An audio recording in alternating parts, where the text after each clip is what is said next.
What's up, everyone? It's your boy, me, Nick P. You know, the guy with the beard. And it's your boy Rev Kev, here to inform, engage, and inspire. And if you came to do that, then I guess we preaching to the choir. And we want to welcome you to another meeting of the How to Be an Anti-Racist Book Club. I'm one of your co-facilitators, and this is my brother. Rev Kev from Jackson State University, the I love. Shout out to the women's basketball team on clinching that SWAC championship. And we are so proud. So shout out to the women's basketball team at Jackson State. Thank you for tuning in. If you're out there, we're so proud to be your co-facilitators for the How to Be an Anti-Racist Book Club. We will hope that you've been joining along with us. If this is your first time or if it's your 20th time, I lose count of how many meetings that we've had. But I want to first thank our partners. First, our St. Luke United Methodist Church, where Reverend Luther B. Felder is the pastor.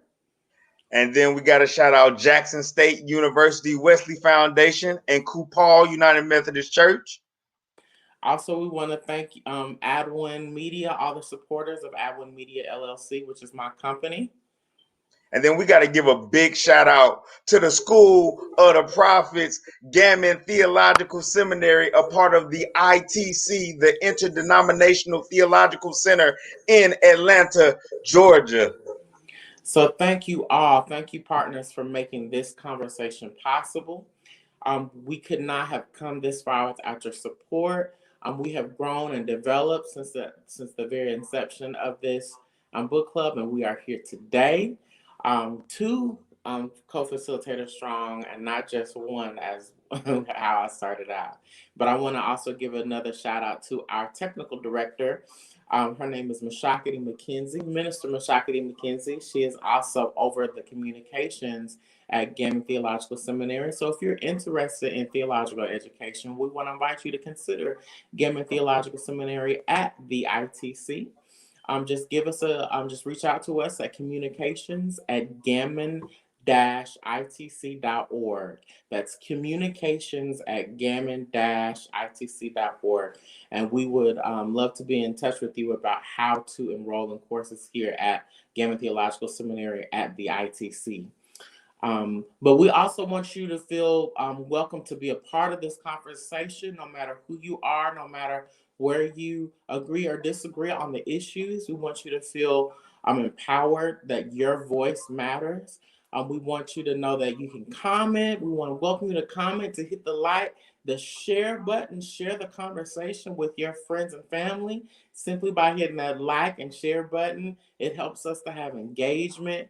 It's a very good way to spread this conversation and to hopefully inspire reconciliation and dialogue amongst so many people. And we can use social media to do that. So let us know where you're from, what church you're from, what school you're from, how many times you have been, you've attended our meetings for the book club. No matter if you've read the book or if you're just here to join in the conversation and learn, you are welcome nonetheless. But we want to move on to our next segment of the book club meeting, and it's called our Sankofa moment. And our Sankofa moment, basically, it comes from the ideology of the African concept of Sankofa. And Sankofa is a West African Adinkra symbol, which just simply means to go back and fetch it. So you may have seen a symbol that's a bird that looks like it's, looking one way, but its head is picking up something else like a seed. That exactly what my co-host Rev Kev has. Also, you may have seen a symbol that looks like a harp, like something like that. That's also a Sankofa symbol. And again, it just means to go back and fetch it. In life, as we're moving forward, sometimes it's the things that we've experienced, the places that God has taken us in our past, the life lessons that we've experienced along the way that help us to keep moving forward, even as we go back and fetch some of the things of our past. So we're going to do that in our own neat little way by going back and reviewing all the great material that we have discussed in this book called How to Be an Anti-Racist by Ibram X. Kendi. So my amazing, brilliant co-facilitator is going to take us from chapters 1 all the way to chapter 11, all the way through those chapters 1 through 11, and we're going to have a quick review. All right. So our Sankofa moment begins with chapter 1, and chapter 1 deals with definitions. It's important. This chapter is extremely important because it lays the foundation for how the author kind of will frame everything moving forward. So the thing that stuck out in this chapter is how he defines racism and a racist and an anti-racist. The sound. Listen. Oh, is it? You good? So when it comes to a racist, that is one who is supporting a racist policy through their actions or inactions or expressing a racist idea. When it comes to anti-racist, that is one who is supporting an anti-racist policy through their actions or expressing an anti-racist idea. Chapter 2 dealt with dual consciousness. This is pulled W.E.B. Du Bois' concept of double consciousness. And he points out three major things that we should be able to look at in this chapter. The first is what he calls a segregationist. And this is someone who believes that races are there is a superior one and that there is indefinitely an inferior one.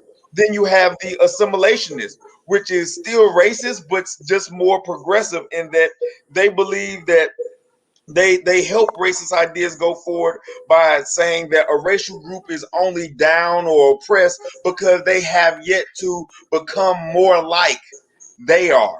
So they need to assimilate more. And then an anti-racist is somebody who expresses like the and strives for this equality and appreciation for the different cultures. Number 3 deals with power and race. Power and race. Number 4, it dealt with biology. What how is somebody considered inferior just because of how they're born, because of the color of your skin? You are assumed to be less than, or you're assumed to be granted these accesses that others should not get. So it dealt with biology and racism. Number 5 dealt with ethnicity. Ethnicity, which was a powerful collection of racist policies that lead to inequity between racial groups. Number 6, it dealt with the body.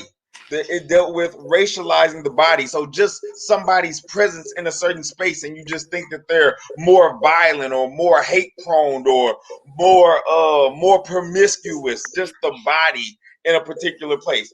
Chapter 7, it dealt with cultural racism.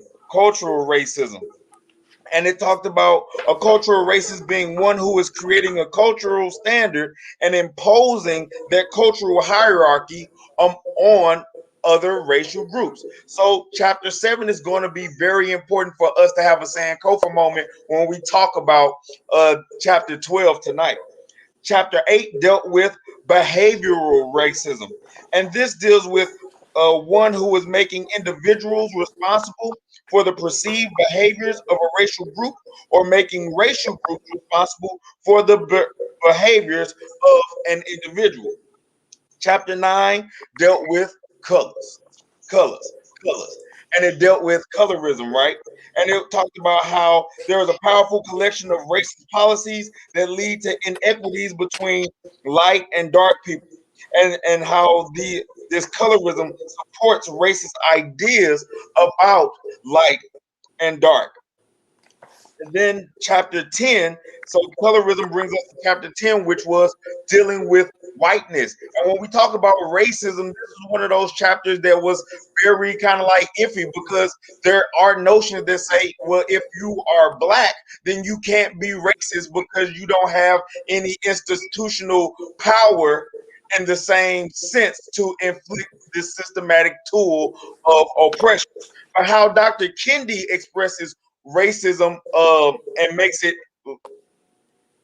inclusive to everybody being affected by it. He talks about whiteness, and he talks about anti-white racist, one who is classifying people of European descent as biologically, culturally, or behaviorally inferior, or conflating the entire race of white people with racist power. And he talks about the difference between white power and white privilege, and this idea of culturally deeming a group of people as inferior. And then chapter 11 dealt with blackness. Chapter 11 dealt with blackness. This illusionary, canceling, disempowering, racist idea that black people can't be racist because black people don't have power.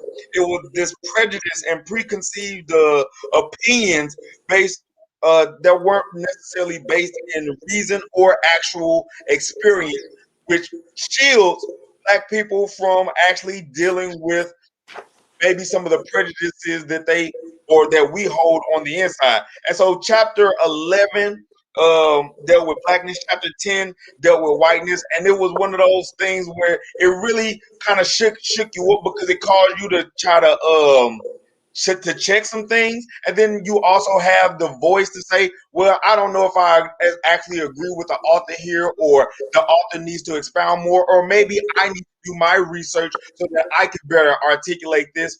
And so chapter 11 was blackness, and then we go to chapter 12, class. Chapter 12 is all about class. So we're going to ring the bell, we're going to talk about class. Class is in session. Let's get it. But Rev Kev, thank you for that. And I think you said something that's very important for us to, as we grow together as a human race, that we understand that we may resolve that, hey, there are some things that I don't know that I'm still working through. There are some things that I have resolved that I disagree on. But I think or there are some things that we may agree on. But I think that what is powerful, what you said, is um, that you can still wrestle with the text. You can still disagree with the author. You can still agree with the author. You can still disagree with one another, or agree with one another, and still progress, still have conversations, still have dialogue. I think one thing that we do is because we're afraid of the discomfort of disagreement, we tend to we run away from dialogue because we're scared that disagreeing is negative. I think it takes it takes much more maturity to disagree and still co labor and still co live in community with others, even though you don't agree in every single, even when you split the hairs on things. And I Um, think that that's really important. Like since we're gonna shout out Gammon, this was something that I learned in one of the classes. It was actually a Aristotle quote, and that was, or that is, the mark of an educated mind is to be able to entertain a thought without accepting it. The mark of an educated mind is to be able to entertain a thought without accepting it. Whether you agree what the author is saying, whether you agree what this dialogue is contributing to society at this point, right? Can we still engage? Can we still break down? Can we still acknowledge each other's humanity so that the insights that you bring to the table, I may partake in them, and then the things that I bring to the table that you might not have known, you can take that back and then you can process that so that we can continue to build. Because this isn't to say that we have all the answers, but it is creating this awareness within us so that we can go out and be the hands and feet of Jesus Christ, or the instruments of change that God is calling us to be. Right. And even when we're in dialogue, what may happen is when someone offers us a perspective and it challenges us to then do we have a not saying that you have to be able to prove yourself right in everything. That's not what I'm saying. But I think whenever someone offers a counter narrative, it gives us the opportunity to say, why do I believe what I believe, and I have the opportunity to explore? Have I really conducted some solid research to form my conclusion? Um, But I must admit, some of these the more recent chapters that we talked about, I still wrestle, and I probably fundamentally disagree with some of the rhetoric, like the language. I would choose a different way, different language to say it. And I because I fundamentally disagree with how that language can be misconstrued, if there isn't a deliberative other word to say some of the things. But I still am willing to hear the what he's positing and like what he's offering. So you make a good point in that regard. Um, did you want to just kind of give us your like what were some first things that kind of spoke to you in chapter 12? So I chapter 12 is about class, and he talks about how he moved to North Philly to study at Temple University, and this is during the 2000s, the 99 and the 2000s. So as he is experiencing this, he is referencing like how he grew up and he was, not really able to experience his culture in that way, and now he's in this place and he wants to experience blackness, so he finds himself going to the black areas, but now he's being confronted with these ideas about black areas. So They like were this called is, dark ghettos, right? yeah, right, exactly. These are the dangerous areas and you need to look out for this. And so this chapter, one of the things that I like about this writing is as we are getting these definitions, he's almost like writing a authentic journey about the things that he learned about race, and even where he had fallen short at in his journey of continuing to understand race and combat racism. So he talks about how he wanted to be a part of, like, his heritage, but at the same time he was adopting these elitist ideas. And so he talked about how race and class, they go hand in hand, because as white people, as he describes it in this book, he talks about like there being this elitism even among white people. So you have rich whites and poor whites can experience it too, and they get called various names, or and are seen less than, or receive less access. And then he talks about how it's the same even in black communities. And then there's a book by E. Franklin Frazier who talks about the black bourgeoisie. And, well, if we make it, then if I made it, then the others should be able to make it. Or we kind of conflate that Booker T quote, like pulling yourself up by your bootstraps. And we Mm-hmm. don't. And he talks about, well, some people don't necessarily have the boots or the straps to pull Right. themselves up by. But he talks about how he took on this idea, and he thought that he was better than, but he was still going to his community trying to cipher from that because he wanted the experience, but he still felt like he was better than, and like having to wrestle with that idea that class is also one of those divisive forces when we talk about racism, because there's this level of superiority and inferiority, which goes back to what he was saying with behavioral and cultural racism. And That's so a that really jumps out to me, like how he uses his own narrative to kind of walk us through what wrestling with this looks like. Because a lot of times we look at how racism is inflicted on us by other groups, right? But and how the ideology might be persistent, but in his writings I kind of get this feel of this is what hegemony is, like sometimes we adopt these ideas, we live them out, and by his definition, if you're supporting an idea or policies, then this is what makes you that. This is helping you understand his argument and his framework. I think that's very profound. So I took away a lot of the same points that you were saying. And once again, what I like about what he does in chapter 12 is he begins with, again, with definitions. Remember, we were saying, and once again, friends, viewers, if you have any comments, please feel free to share and join in the dialogue. We're going to comment with you. So this is a group dynamic. Even though we're virtual, we're still a club, very much a club, enjoying not a social club, but a book club, very much enjoying conversation together. But so he starts out by defining class racist. And what he says that a class racist is one who is racializing the classes, supporting policies of racial capitalism, which is a major term for this chapter, against those race classes, and justifying them by racist ideas about those race classes. And then he talks about, you want to give the definition for anti-racist? And And yeah. yeah, he defines an anti-racist, anti-capitalist as one who is opposing racial capitalism. Awesome. And like I was saying, the a very foundational spirit of this chapter is he is opposing this the system of class by opposing the system of capitalism.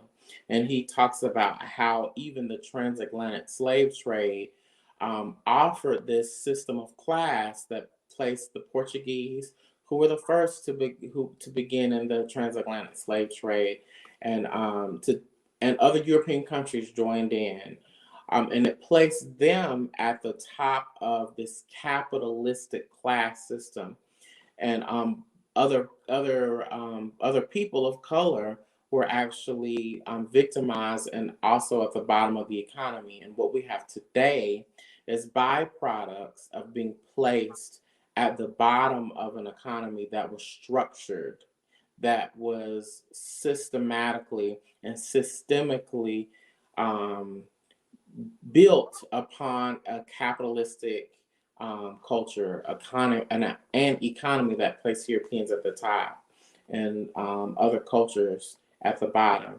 And so he talks about how this system of class is it ultimately reinforces capitalism, which reinforces all these types of oppression, including racism. One critical thing that I found, I'll share this little section, which is on page 153.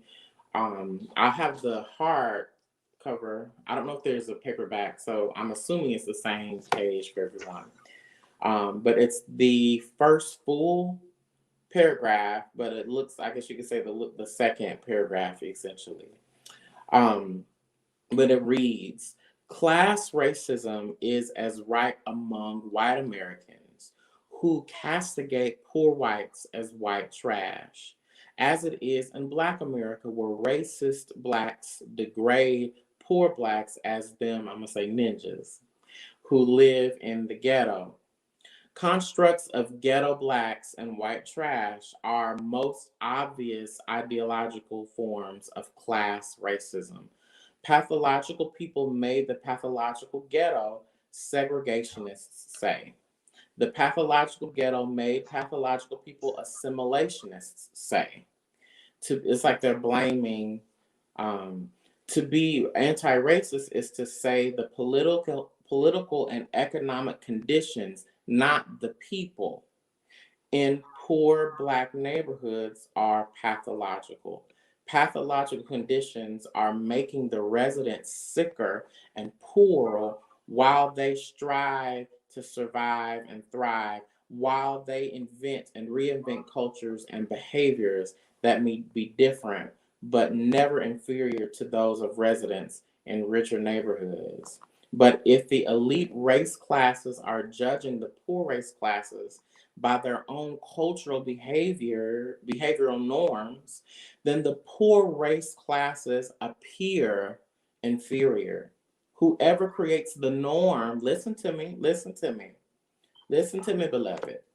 Whoever creates the norm creates the hierarchy and positions their own race class at the top of the hierarchy. So, really, like how you said, the hegemony that we create, um, we when we normalize certain cultural behaviors, when we normalize such values, like the values of class or money or individual prosperity versus the prosperity of a community.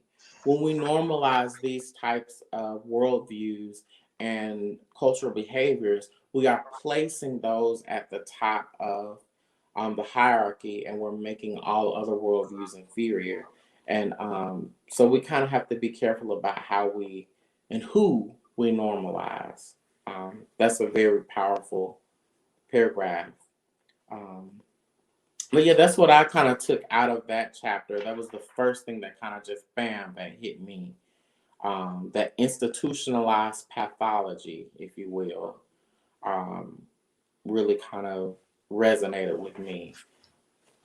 And I think that the way he talks about like blaming the policies as opposed to the people, I think that that's important, because when we talk about racist or being an anti-racist or this concept of racism, we usually focus on this emotional feeling of hate, which turns to like this act of violence or discrimination or even hurtful words, right? And yes, that is a part of it, but racism is insidious. That it's not just about feelings, right? It's about access. Like, so chapter 3 that's talking about power and class go hand in hand. And so looking at it,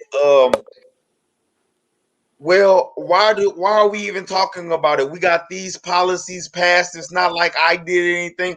But when we start looking at the economic structures of things, then we can see, okay, so some things need to be stripped away, some things need to be patched up, some things need to just be dismantled and something new built. It's almost like if I had a messed up foundation or something like that, patchwork might not be what I need to be trying to do. I might actually have to go build a new structure. And so he looks at this economically, and that's really hard for us to do, because even though we're in a capitalistic society, a lot of times we might not know money or policies in that type of way, or understand it in a way to where justice can prevail.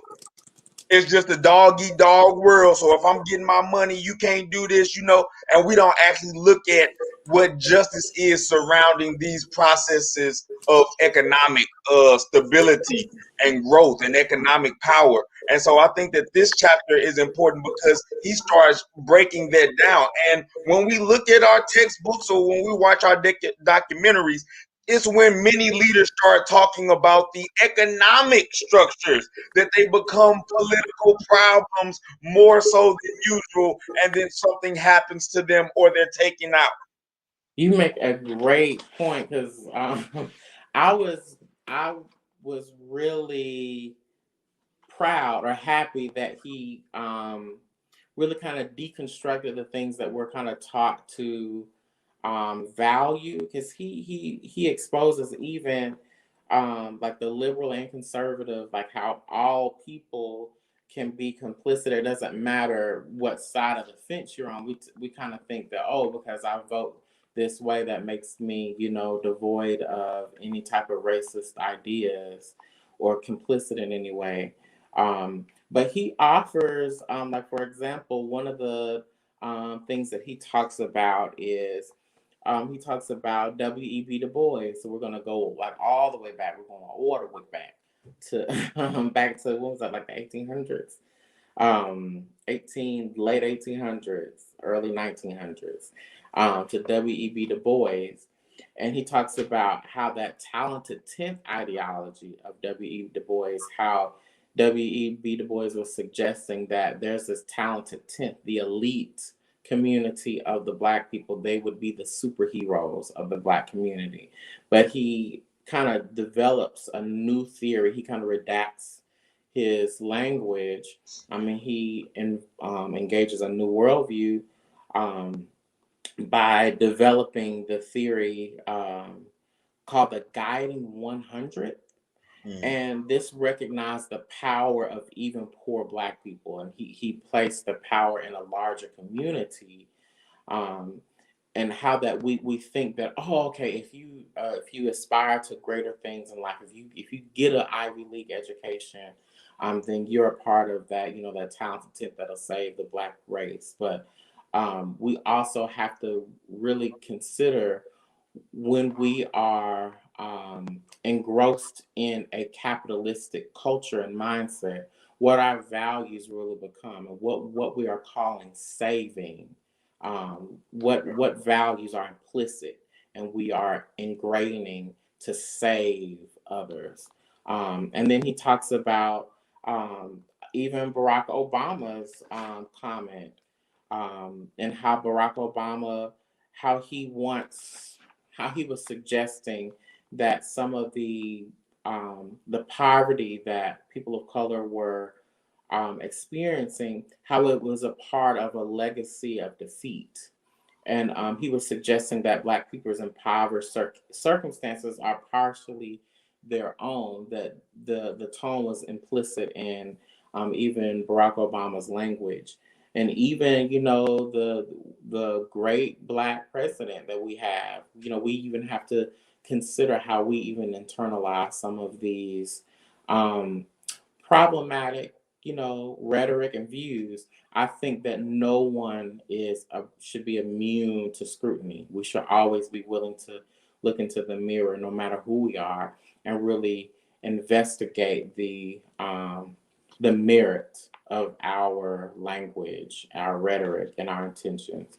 Because like Kendi is suggesting, that our part of our worldview is shaped by the history and the foundation of this country, that we have a capitalistic mindset. So a lot of the worldviews that we establish to be a great American are rooted in this individual, you pull yourself up, as opposed to, I need a community. If my community isn't thriving, then I'm not thriving. Right. But I think we have to kind of really take a step back sometimes and really kind of see what it is that we're calling good and the opportunity of salvation for others. We gotta scrutinize that.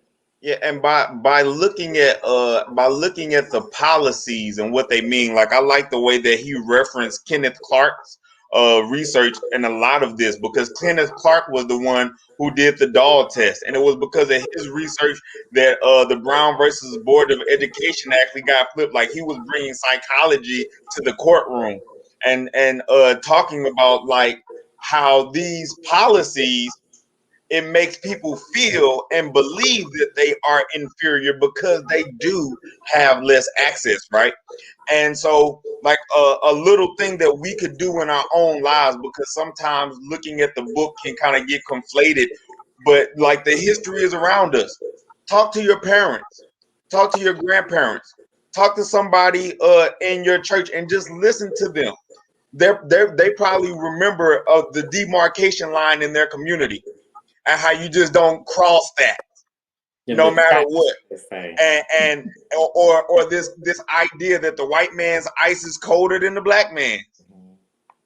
Like, these are things that if you just talk to like the elders, they can talk about, like, these policies that created these mindsets and these lifestyles to kind of persist. Like, when we think about the policies, think about some of the urban areas, and we think about the minorities that might have businesses in them who might not be of that community. But what policies made it so, well, this is the only way that I have access? And so this is what we have to do here. And when we start looking at the policies, we can say, okay, so maybe I need to shape different things. And then when we talk about voting and things like that, now we understand the importance of fighting against gerrymandering. and things like that, because we are learning how to galvanize ourselves, our voices, and our resources in such a way to where there can be restorative justice happening. But we can't do the restorative justice work if we don't understand what creating an infrastructure looks like, because being an anti-racist is more than saying I have white, black, Asian, Hispanic friends. Mhm. Mhm. It's not just about how you feel and if you like somebody. It's about people having that access. It's about people's stories being heard, and it's about fighting. Well, we can keep it simple with Micah 6:8. It's about us doing justice, loving mercy, and walking humbly.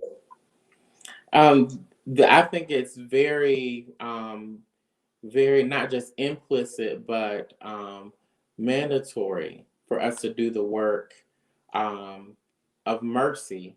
And when we're talking in as United Methodists, when we're talking about acts of mercy, and those acts not just being or being distinct from acts of piety, the acts of piety that we have, how we pray, depending, even regardless of what your faith is, if it's your own meditation, your own reflection, looking at yourself in the mirror and just, observing your own heart and your own, um, your motivation for all the things that you do in life, that individual sense of spirituality or morality.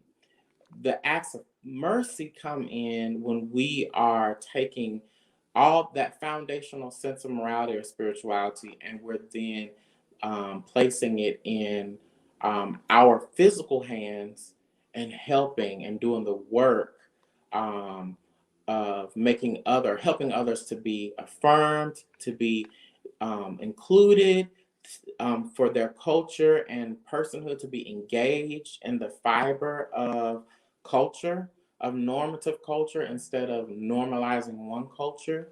Um, but I think what is important is we even consider how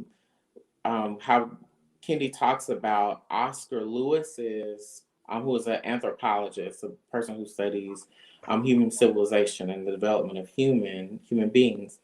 Um, in 1959, this anthropologist named Oscar Lewis, he wrote about something that he called the culture of poverty.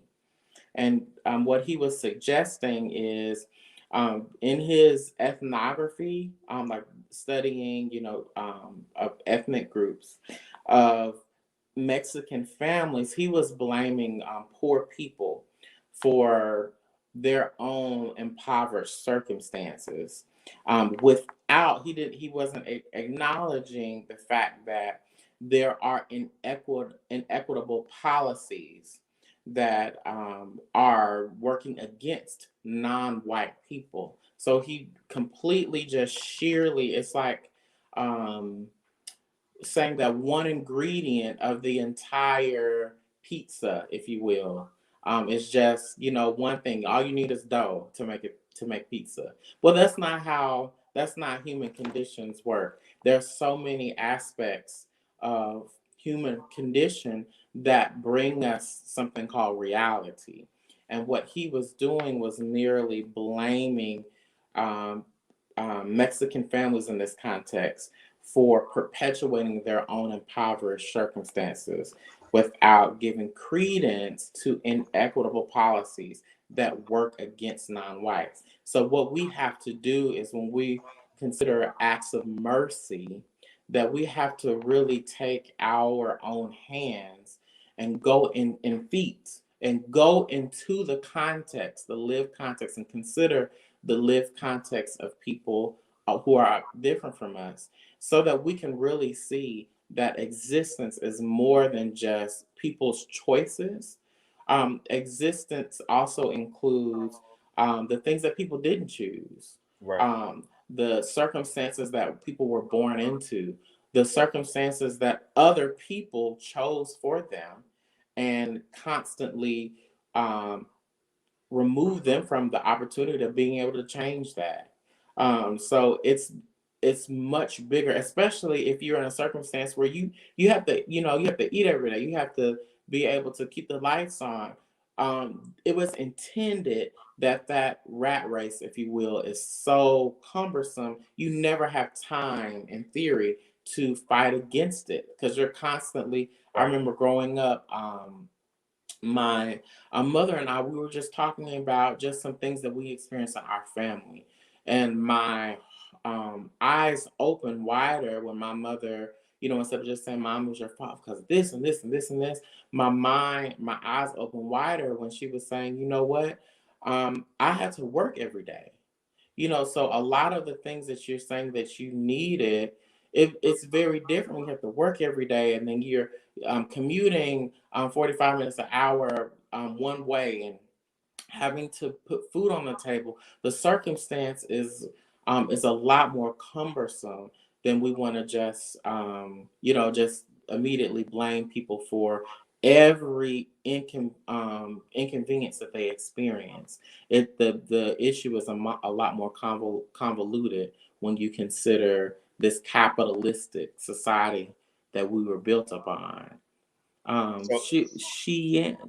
I'm sorry. I think it's Miss. Well, I'm just gonna say Miss Bogan. I'm sorry.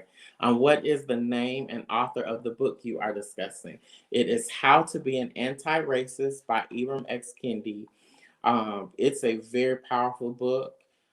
We encourage you to purchase it and also join us every Thursday at 7 p.m. Eastern Time and joining with us. But it's a very powerful book. We're on chapter 12 tonight discussing the issue of class. class.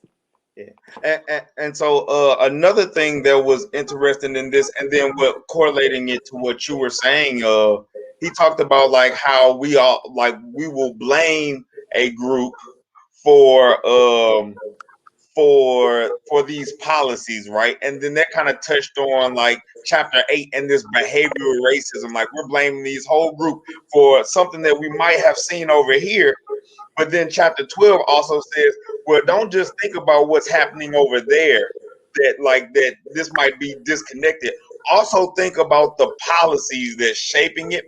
And then he invites us to look at the different arguments that we kind of have, whether it's in our elitism or the racism that manifests itself. And he talks about how welfare is often used to discredit somebody's struggle, right? The reason why they don't have this is because they are these dependent beasts on welfare, and you hear that not just on the black side, but you can hear that on the white side too. And then so if you are a black person or somebody who makes it to this elite status, then you feel better than because you were the one who was actually able to pick yourself up from your book by your bootstraps type of thing, but we still never looked at these structures. And then what you're saying, like with you and your mom, and like, well, if I gotta eat and I gotta travel and stuff like this, I might not necessarily have the energy or the equity, mental equity to continue to fight this stuff and move forward or fight for these opportunities type of thing.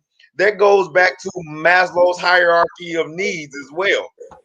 And you got your physiological needs that lay the foundation for everything. Your food, your shelter, your clothing, reproduction, all of that is the first thing. That's what people are thinking about.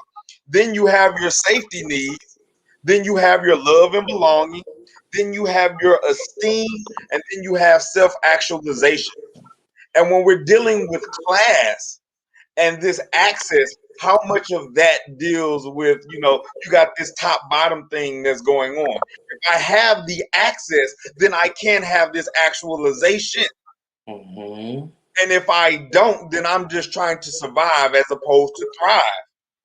And looking at the what am I looking for? Looking for like how this is being played out, and not just saying that it's right or wrong, but when you have this combination of things happening, we can observe how these things will consistently play themselves out. And sometimes it's easy for us to walk away and sit on our high horse, but this constantly pulls us back in and says, but did we look at it from this perspective? And sometimes, if you are like many, you might say, well, some people are getting over, right? Mhm. And when we find ourselves having those type of conversations, a useful thing to continue to be able to move forward in that conversation is simply ask the question, whether it's to yourself or the other person, and what else might be true about this statement? Because, okay, so say what you're saying is true. Does it take away from the policies that inflict injustice upon many others? What else is true about that? Well, they said the wheat grow up with the tear. You say? The wheat grow with the tear. Mm. Hmm. And That's old timey right there. yeah, I think it's very. It reminds me a lot of, like, for example, I do not like to cook. Do you like to cook? I have my spurts, you know. I hardly ever have a spurt. So I don't, and the reason why is because I'm lazy. I hate to have to figure out the ingredients. I hate to figure out, like, I have to literally measure. If it says 2 teaspoons, I have to buy them little things that you got to measure it with, because I don't have a relative of measurements. So I don't feel like picking out all the ingredients and doing all that, because it's easier to just say, you know what, I want some with some baked chicken, so I'll just go to Kroger, because I don't feel like getting all the ingredients and doing all the work to dissect the process and all the things that it takes to get to this final dish that I want. And so that's kind of like what we do when we are blaming an entire group of people, an entire class or a race or ethnicity. What we're doing is we don't feel like looking at all the ingredients that it takes to have reality, whatever their reality, all the ingredients of their reality, all the ingredients of their inequity. We don't want to look at all the ingredients. We just want to, just go straight to, it's their fault for this. But we don't. It's so much. It's so much more difficult to do acts of mercy, because we have to measure, with all the policies. We got to measure, where did this come from? Why is this being perpetuated? Where is redlining showing up? Where is all of this showing up to offer this landscape? It's like I remember when I was in basic training and you had to go through all these different um, obstacles. And you have this entire landscape that we call battle stations, where you have to go through all these obstacles in order to get to the end. I know you know a lot about that, having to go through some challenges to finally get to this place. So now you're a part of this organization, or a community of people. And I was a part of this community called the United States Navy, and I had to go through all these obstacles, go through all of these challenges. And when I went through those challenges and experienced it, I had a much different appreciation from when I saw a shipmate than before I was in the military, because I understood all the ingredients that it took to be a sailor. And I think when we consider ingredients, the ingredients of humanity, all the obstacles that we all have to endure to get to whatever we call arrived. All of those obstacles that we endure, we're able to not blame just one all poor people, but we're able to at least give credence to that there is more to the equation, or more to the Yeah. recipe. Um, but you offered a very brilliant idea last week, Rev Kev. You pointed out that there are workbooks out there for us to consider. My sister, who just asked about the book, there's also these workbooks that you can read. They, so you have, of course, you have the book, of course, but there are the workbooks, and there's even study guides that offer like in-depth um, explanations, like an analysis of some of the chapters that can kind of open your eyes and break it down for you a little further. But what we're going to do today is we're going to kind of dissect on page 57 of the workbook. We're going to ask some of the questions. and maybe that may pose some other dialogue. Um, but for chapter 12 of class, the first question it asks, true or false? Bad neighborhoods, bad neighborhoods, whatever that means, get their reputation through objective measurements and non-racist ideas. So when we say bad neighborhoods, this reputation is formed through objective measurements and non-racist ideas. What would you say to that, brother? Would that be true or false? We can give. I say that we give the questions, but we leave it up to them to decide. And they can do the readings, but I would say that would be false. That would be a false statement. Racist ideas do play a big part in how we even term these ideas of bad neighborhood. So I don't think that it's just objective measurements at all.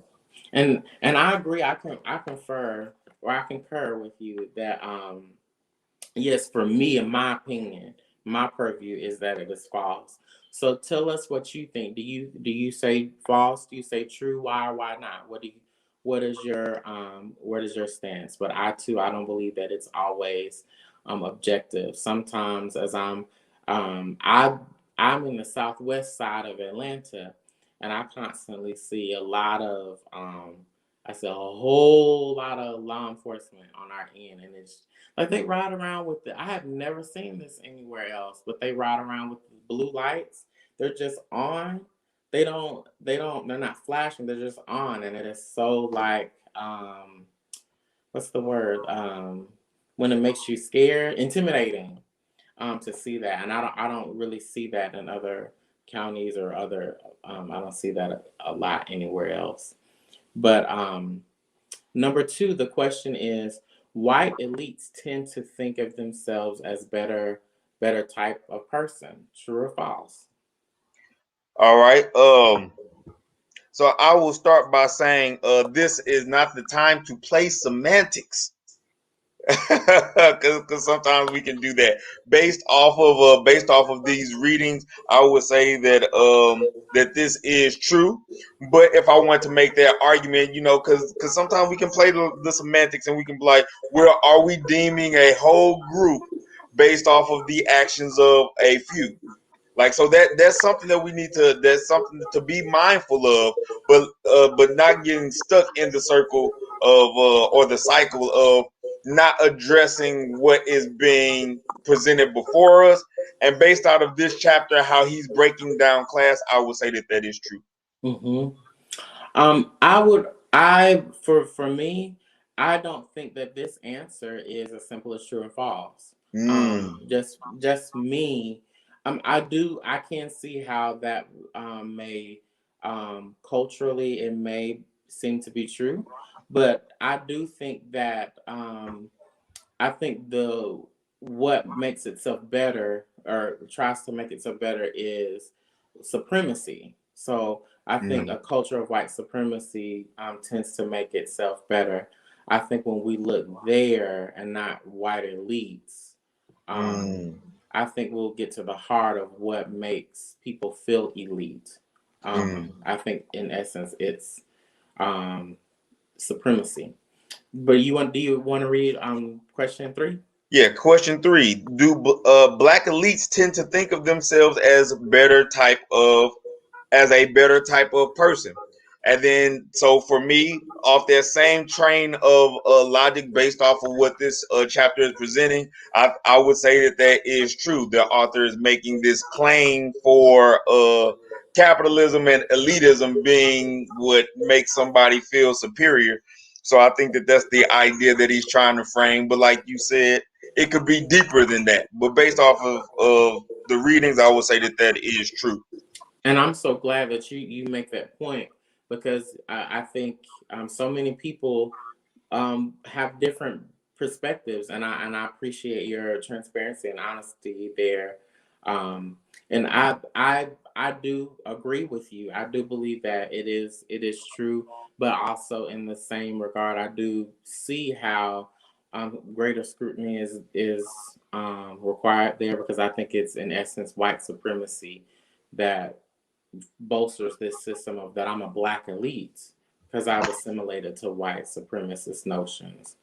Right. Um, but number 4 says um, black black median wealth is expected to rise in the next few decades. He talks about in the reading how the gap between the poor and the wealth are widening. So I that's what I'm gleaning to when I hear that question. And he says black median wealth is expected to rise in the next few decades. What do you think?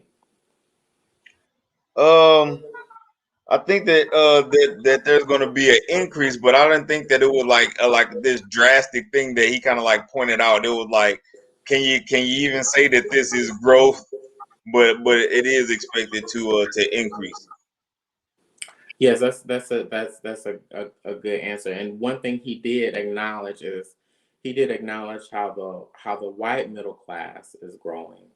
Um, so I think that's the question. I'm really I would say false, but I would like to research more into that. So let us know what y'all think. But you want to give us the last question? And then number 5, white poverty is denser in its distribution. White poverty is denser in its distribution. True or false? Hmm. If we were to look at like when they made in the reading when it makes a comment about welfare and how people believe that people who are on welfare, it's they're it perpetuates this culture of poverty. I'm not gonna say I believe it is false. I kind of believe that the distribution is kind of more spread out than we may assume. I think that the wealth is between a very denser than what we may assume, and what the media may. Yeah, Um, yeah, that's and when we look at this chapter, he kind of points out how when you look at black communities as opposed to the white counterparts, like the communities are denser. So when you look at the poverty, then you're getting a different view as opposed to poverty being spread out in different areas, as opposed to having it all in one thing to see it. And when it's dense like that, then you look at the culture and then you start attributing like this cultural racism and behavioral racism. And this chapter on class kind of helps us learn how to wrestle with those notions and say, okay, beyond these forms of racism, this is another ingredient for us to consider how policies in class shape access and opportunity, which surround our ideas about racism in the first place. That's good. That's what you helped me with that. You helped me see that. So that's good. That's really good. But we want to thank you. We've come to another conclusion of another amazing episode. Yes, make sure you get the workbook, the actual book, and the study guide. It has some good points on analysis. It breaks down like if even some of the stuff that we said maybe it was new or went over your head, or maybe you thought it wasn't maybe it wasn't deep enough. This study guide is another great way to wrestle too. Also, we want you to come back next week and wrestle with the text with us. We're here every Thursday right here on the Gammon Theological Seminary Facebook page, also the Nick P. Artist page. Feel free to tune in 7 p.m. Eastern Time, 6 p.m. Central Time.